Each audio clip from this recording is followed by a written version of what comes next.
오늘 나눌 말씀은 위로가 필요했던 몇몇 청년들을 위로해 주기 위해 청년부 예배 때 한번 전했던 말씀인데요. 한 해 중에 딱 절반을 보내고 있는 이 7월이란 시기, 누군가는 너무 치열하게 이 상반기의 삶을 감당하시느라 다소 지쳐 있을지 모를 이 시기에 그런 성도님에게 또 작은 위로와 격려가 되었으면 좋겠다라는 생각이 들어서 일전에 청년들에게 한번 나눴던 말씀을 다시 한번 좀 꺼내서 다듬게 되었습니다. 설교를 시작하며 우리 성도님들께 도전적인 질문을 한 가지 좀 드리려고 합니다. 성도님은 지금 행복하십니까? 행복을 어떻게 정의하느냐에 따라서 나는 행복합니다 라고 생각하시는 성도님들 계실 것이고, 반대로 나는 행복하지 않다라고 생각하시는 성도님도 계실 것 같습니다. 미국 아이비리그에 세 개의 명 강의가 있다고 합니다. 에일대 셀리 케이건 교수의 죽음이라는 강의, 그리고 하버드대 마이클 샌델 교수의 정의, 그리고 탈벤 샤흐르 교수의 행복이라는 강의입니다. 이 세 개의 명 강의 중에 행복이라는 주제가 있다는 것은 그만큼 많은 성도들이, 그리고 많은 사람들이, 아니 모든 사람들은 누구나 행복해지기를 바라고 있다는 것을 시사하는 것 같습니다. 그럼 나름 행복 분야의 이 석학이라고 할 수 있는 탈벤 샤흐르 교수는 행복을 어떻게 정의했을까요? 그는 이렇게 말합니다. 행복은 순간순간의 긍정적인 경험이다. 순간순간의 긍정적인 경험이다. 그렇기 때문에 행복한 사람은 긍정적인 감정을 더 많이 향유한다라는 말도 덧붙였습니다. 그러면서 그는 행복함을 순간순간 더 많이 느끼기 위해서 이런 제안을 합니다. 행복은 사회적 지위나 통장 잔고가 아닌 우리 마음먹기에 달려있음을 잊지 말라. 마음먹기에 달려있음을 잊지 말라. 또 인간적인 감정, 예컨대 행복과 반대되는 두려움, 슬픔, 불안과 같은 감정을 자연스러운 것으로 받아들이면, 그래, 이런 감정은 자연스러운 거야, 이렇게 받아들이면 그런 감정을 극복하여 행복을 누리기가 쉬워진다. 오히려 자신의 감정을 부정하면 부정할수록 좌절과 불행으로 이어진다. 시간 관계상 제가 짧게 말씀드렸는데 이 탈벤 샤흐르 교수의 말이 어떻게 느껴집니까? 워낙 저명한 교수의 말이라 또 신뢰할 만하지만 저는 개인적으로 이런 두 가지 생각이 들었습니다. 첫 번째 생각은 다소 상투적이다. 우리도 마음만 고쳐먹으면 행복해질 수 있다는 것, 정말 여기저기서 너무 많이 들어서 너무 잘 알고 있지 않습니까? 그런데 경험적으로 내 이 마음 하나 바꾼다는 게 얼마나 어려운 일인지 너무 잘 알기 때문에 다소 진부하게 느껴졌습니다. 다음으로 든 두 번째 생각은 행복과 행복감은 구분되어야 하지 않을까라는 의문이었습니다. 탈벤 샤흐르 교수가 지금 강조하고 있는 것은 어떤 상황과 조건 속에서 한 개인이 느끼는 감정, 마음의 상태, 즉 행복감, 이 필링을 의미하는 것이지 행복 자체를 정의하고 있는 것은 아닌 것 같다라는 생각이 들었습니다. 결국 그의 주장대로라면 어떤 상황 속에서도 마음을 잘 컨트롤해서 긍정적 감정과 경험을 순간순간 더 많이 느끼고 향유할 수 있는 사람이 행복한 사람입니다. 그러나 행복을 단순히 어떤 일시적인 느낌, 감정만을 의미하는 것으로 보기에는 행복은 훨씬 더 영구적이고 더 깊은 본질적인 의미를 담고 있어서 담고 있는 것 같아서 제 개인적으로는 석연치 않았습니다. 서론을 좀 제가 장황하게 이야기했는데 신앙의 척도도 어느새부턴가 탈벤 샤흐르 교수의 말처럼 이 신자의 마음이나 감정에 더 초점을 두고 있는 것 같습니다. 성숙한 신앙의 기준을 이 감정에 두고 있는 것 같아요. 가령 예배 중에 찬양을 드릴 때는 온 열정을 다해 뜨겁게 찬양하는 모습이나 기도할 때 눈물을 펑펑 쏟아내면서 가슴을 치며 통성으로 기도하는 모습, 이 열정적인 감정을 표출하는 모습을 볼 때 저 사람은 참 성숙한 신앙을 가진 사람이다 라고 생각한다는 것이죠. 또 고난 중에는 감정적으로 크게 동요하지 않고 흔들리지 않는 마음의 상태, 어떻게든 긍정적으로 그 상황을 해석함으로써 평온함을 유지하려는 상태를 보이면 저분은 성숙한 신자라고 생각하곤 합니다. 이런 일종의 암묵적인 분위기로 인해서 이 성숙한 신자에게 기대가 되는 모습을 보이지 못하는 그리스도인들의 경우에 불필요한 죄책감과 정죄감을 느끼는 것을 사역 현장에서 참 많이 보았습니다. 과연 이런 불편한 죄책감을 느끼는 게 맞는 걸까요?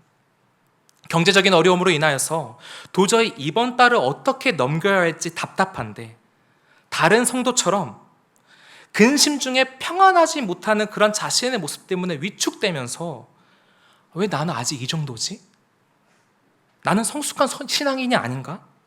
라는 죄책감을 가지면 스스로를 옥죄어오는 게 과연 정당한가라는 말입니다. 또 이 경우는 어떻습니까? 한 성도님 부부가 자녀와 함께 고속도로를 달리다가 불의의 교통사고로 한순간에 아들을 먼저 천국에 보내게 되었습니다. 그 상황에서 성숙한 신자는 아파하면 안 되는 것입니까? 아들을 한순간에 잃어버렸는데 그럼에도 불구하고 어떻게든 감사의 조건과 어떤 섭리를 붙들면서 고통과 슬픔이 없는 천국에 우리보다 먼저 불려갔으니 얼마나 감사한 일인가요? 라고 하면서 슬픔을 억지로 억누르면서 평안을 느끼려고 하는 그 쥐어짜는 모습을 보면서 저분은 참 성숙한 신자다라고 우리가 말할 수 있겠습니까? 물론 그리스도인들에게 있어서 평안과 기쁨 같은 감정과 그 마음을 유지하려는 태도 자체가 전혀 중요하지 않다라는 말을 하려는 것이 아닙니다. 중요하지만 과연 그 누구보다도 더 평안함을 나타내 보이고 기쁨과 감사라는 정서를 적극적으로 표출하는 것을, 표현하는 것을, 그러니까 마음의 상태를 잘 붙드는 것을 성숙의 척도라고 말할 수 있을까? 탈벤 샤흐르 교수의 말처럼 어떤 일에도 마음을 고쳐먹어서 순간순간 긍정적인 감정을 잘 유지할 수 있다면 행복한 그리스도인이며, 그렇지 못한 그리스도인들은 행복한 그리스도인, 아니 성숙한 그리스도인이 아닌가라는 이 의문을 제기하고 싶은 것입니다. 오늘 본문은 바로 이 의문에 명쾌하게 답을 해주고 있습니다. 본문의 상황은 현재 이스라엘의 절망적인 처지와 상황을 적나라하게 보여주고 있습니다. 구체적으로 어떤 상황이었는지 이제 설명하겠지만 이 절망적인 현실 속에서 감사니, 기쁨이니, 평안, 행복감, 이런 감정을 느끼는 건 사치스러운 상황이었습니다. 그저 하루의 무게를 버텨내고 숨만 쉬면서 살아낸 것만으로도 다행인 상황이었습니다. 그들은 구체적으로 어떤 처지에 처해 있었을까요? 4절에서 5절까지의 말씀을 우리 함께 읽어보도록 하겠습니다. 시작. 네가 난 것에 말하건대 네가 날 때에 내 배꼽줄을 자르지 아니하였고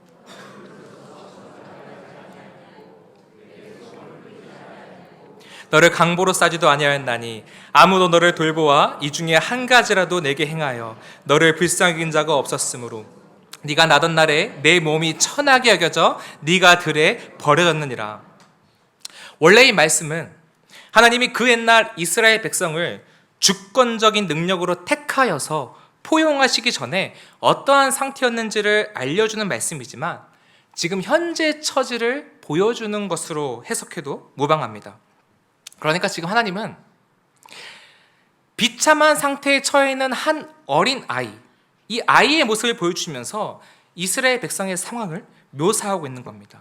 이 아이는 태어난 직후에 받아야 할 기본적인 케어, 기본적인 사랑을 받지 못한 아이였습니다. 4절 말씀을 보시면 이 신생아의 생명과 직결되는 탯줄을 자르지 않았다는 말이 보입니다. 또 그 부모가 이 어린아이를 물로 씻어서 정결하게 하지도 않았고 소금을 뿌리지도 않았고 소독을 하지 않았다는 것이죠. 강보로 싸지도 않았다고 합니다. 이 모든 행동들은 아이가 태어나면 이 아이의 생명을 보존하고 유지하기 위해서 행해져야 할 가장 기본적인 돌봄인데 이 기본적인 관심을 받지 못했던 겁니다. 왜 이 아이는 이런 처절한 상황에 놓였을까요? 5절 하반절에 보니까 이렇게 적혀 있습니다. 네가 들에 버려졌느니라. 이 아이가 버려진 아이였던 거예요. 부모에게 버려진 사생아, 태어날 때부터 사랑과 관심이라고는 전혀 조금도 받지 못한 채 철저히 외면당한 아이, 아무도 불쌍히 여겨주지 않는 아이, 그래서 이제 곧 들판에서 혼자 가쁜 숨을 몰아쉬다가 곧 죽게 될 상황에 처해 있는 것입니다. 여러분, 한번 이 아이의 입장이 되어 봅시다. 이 세상에 나왔어요. 나오자마자 너무너무 많이 울어대서 목소리도 이제 나오지 않아요. 나오면 부모가 날 따뜻한 물에 씻겨주고 듣고 두꺼운 강보에 싸서 날 품에 안아줄 줄 알았는데 그 누구도 날 안아주지 않고 따뜻한 천으로 감싸주질 않아요. 태어나자마자 느낀 것이라곤 철저한 외로움과 외면, 차가움, 냉랭함, 절망뿐입니다. 울부짖을 힘도 없는 이 아이가 무슨 긍정적인 감정 같은 걸 느낄 수 있었겠습니까? 앞서 말했듯이 이 아이는 바로 지금 이스라엘 백성들의 모습이었습니다. 이 당시 이스라엘 백성들은 바벨론 포로로 붙잡혀 있는 상황이었습니다. 그들이 얼마나 힘들었을지 구태여 설명드리진 않겠지만 에스겔 37장 11절 말씀을 보시면 포로 생활 중이던 백성들이 이렇게 서로 이야기합니다. 우리의 뼈들이 말랐고 뼈가 말랐고 우리의 소망이 없어졌으니 우리는 다 멸절되었다. 이제 소망이 없다. 내 뼈가 말라 들어간다. 뼈가 말라 들어간다. 나 죽을 것 같다. 라는 표현입니다. 들판에서 지금 숨을 껄떡이면서 말라 죽어가던 그 갓난아이의 모습이 바로 이스라엘 백성들의 현실이었던 것이죠. 최소한의 사람과 돌봄도 받지 못한 채 내버려진 처지와 같은 그 백성들에게 행복, 기쁨, 평안, 감사, 이런 감정들은 사치였습니다. 그럼에도 마음의 평온을 유지해라? 다 마음먹기에 달려있으니까 마음을 고쳐먹어라? 이거야말로 그들을 미치게 만드는 말이었을 겁니다. 그런데 그때 하나님이 이 아이를 향해, 이 버려져 있었던 이 아이를 향해 이렇게 선언하십니다. 우리 6절 말씀을 함께 읽겠습니다. 시작. 내가 네 곁으로 지나갈 때 네가 피투성이가 되어 발짓하는 것을 보고 너는 피투성이라도 살아있으라 하고, 여러분, 이 말을 그 당시 당사자가 아니라 제3자인 우리가 봤을 때는 정말 멋진 말입니다. 뭔가 힘이 되고 위로가 되는 말처럼 보입니다. 그런데 한번 이 아이의 입장에서, 이스라엘 백성들의 입장에서 이 말을 한번 곱씹어 봅시다.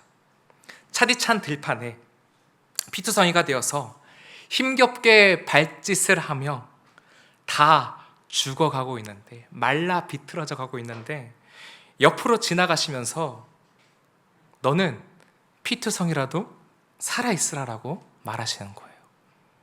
굳이 비유를 하자면 아무리 힘들어도 정신만 차리면, 마음만 먹으면 다 살 수 있어. 힘내. 야, 좀 웃어라. 성숙한 그리스도인은 그럼에도 기뻐하는 자야.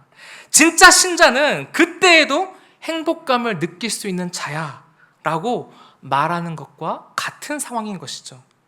여러분, 아픔과 고통 중에 있는 사람에게 힘내라는 이 한마디가 얼마나 형식적으로 들릴 수 있는지, 자칫하면 상처가 될 수도 있는 말이라는 것을 우리는 경험적으로 너무나 잘 알고 있습니다. 어찌 보면 지금 이스라엘 백성들이 놓인 정황상 하나님의 이 말에, 너 살아있으라 라는 이 말에 위로가 되는 대신에 서운하고 서럽고 분노가 치밀어 올랐을지 모릅니다. 오히려 살아있으라는 이 형식적인 말 대신에 이 버려진 아이가 고통에서 빠져나올 수 있도록 탯줄을 좀 빨리 잘라주고 따뜻한 물로 씻겨주고 따뜻한 강보에 싸서 품에 안아주는 게 더 낫지 않았을까요?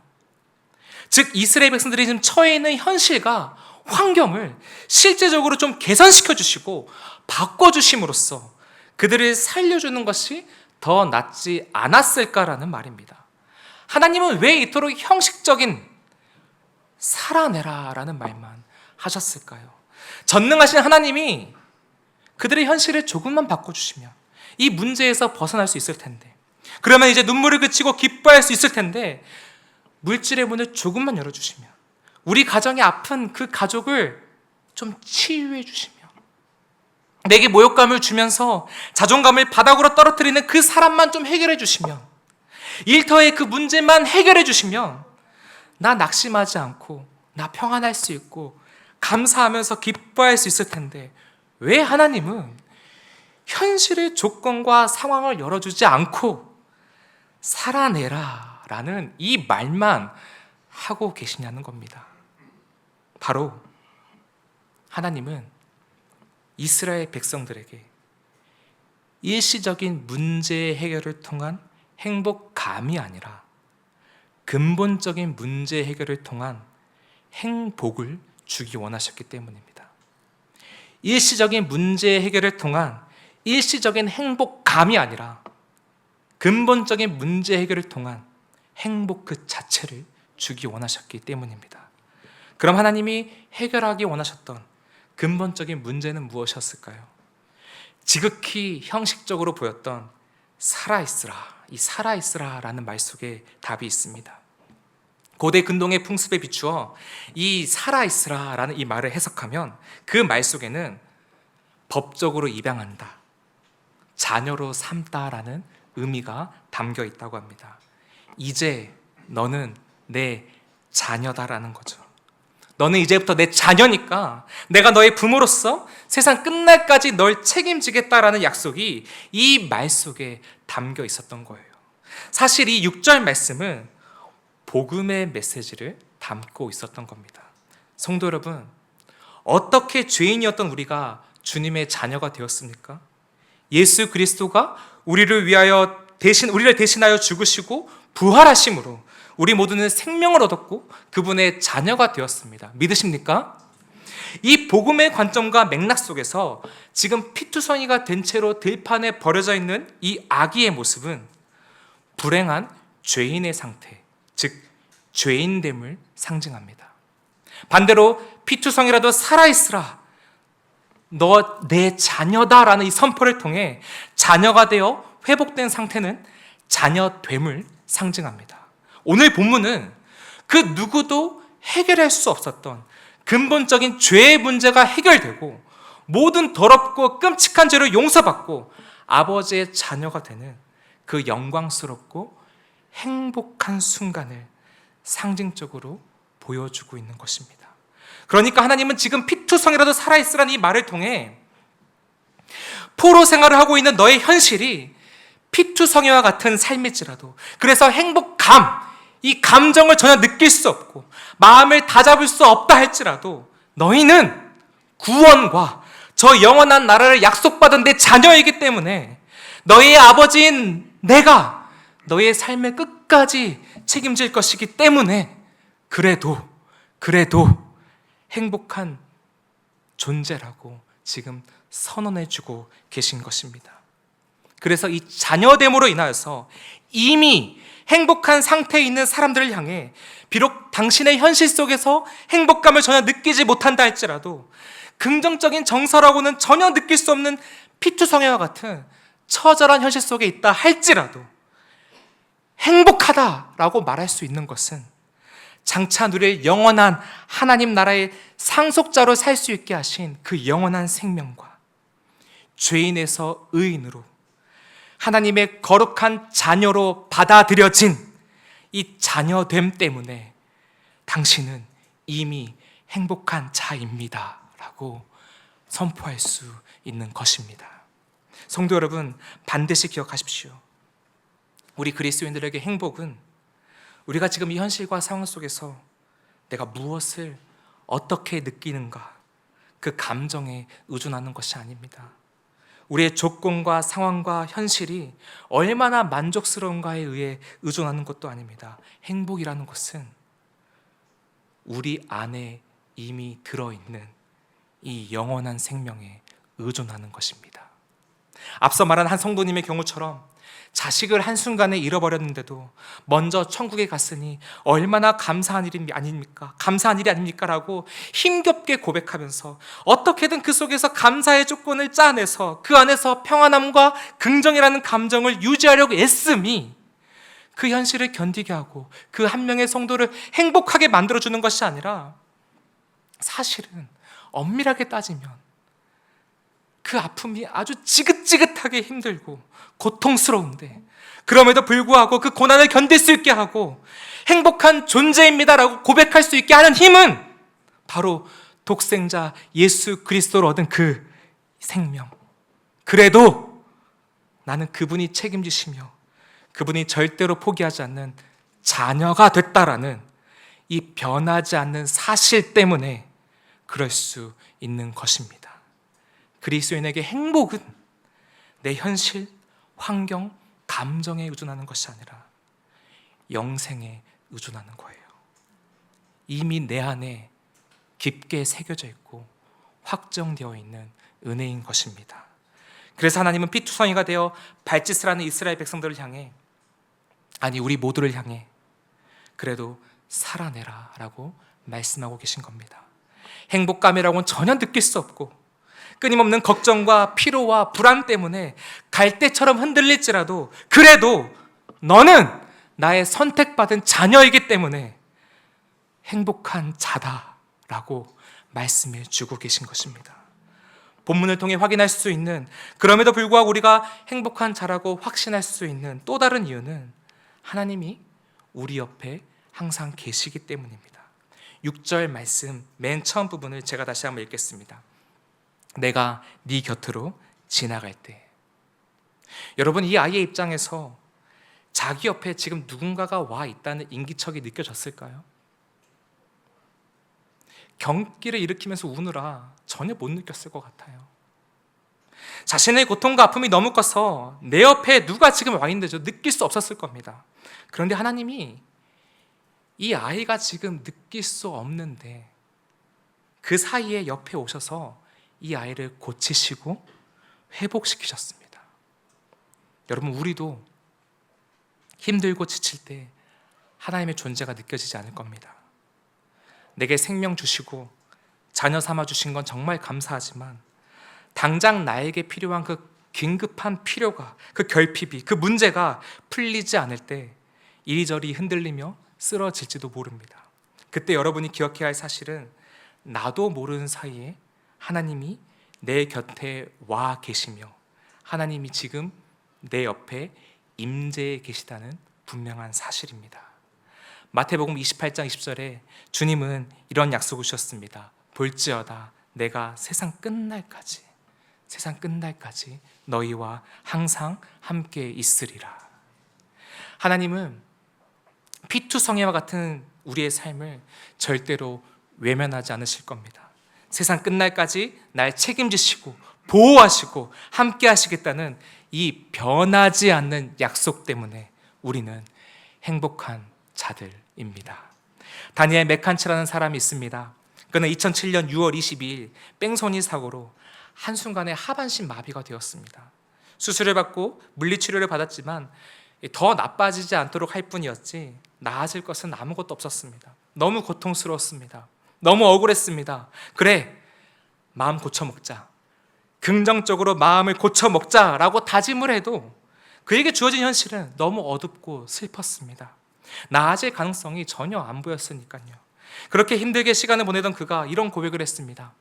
하나님은 나의 고통을 해결해 주지 않았습니다. 하지만 하나님은 나에게 애통하는 법을 가르쳐 주셨습니다. 그 애통이 하나님을 더욱 가까이 하게 만들었습니다. 그가 2008년 4월에 기록한 그가 애통한 마음을 쏟아냈던 그 일기의 일부를 제가 읽어드리겠습니다. 오 나의 하나님, 왜 나에게 보이기를 지체하십니까? 고통이 닥쳤을 때 내가 부르짖으며 회복을 구했습니다. 하지만 아무것도, 의미 있는 그 어떤 일도 오늘도 나에겐 일어나지 않았습니다. 고통, 고난, 끝없는 시련, 이 끝나지 않는 이야기가 나를 너무 지치게 만듭니다. 언제쯤 이 구름이 거칠까요? 언제쯤 이 밤이 멈출까요? 언제쯤 이 긴 터널의 끝이 보일까요? 주님, 언제쯤 제게 다시 미소를 보여주시겠습니까? 제가 할 수 있는 것은 아무것도 없습니다. 하반신 마비로 평생을 살아가야 하는 그가 마음을 다시 고쳐잡고 용기와 소망을 품었다가도 금세 또 낙심해서 저 바닥에 납작 엎드려져 있는 그의 이 현실적인 고백이 와 닿으십니까?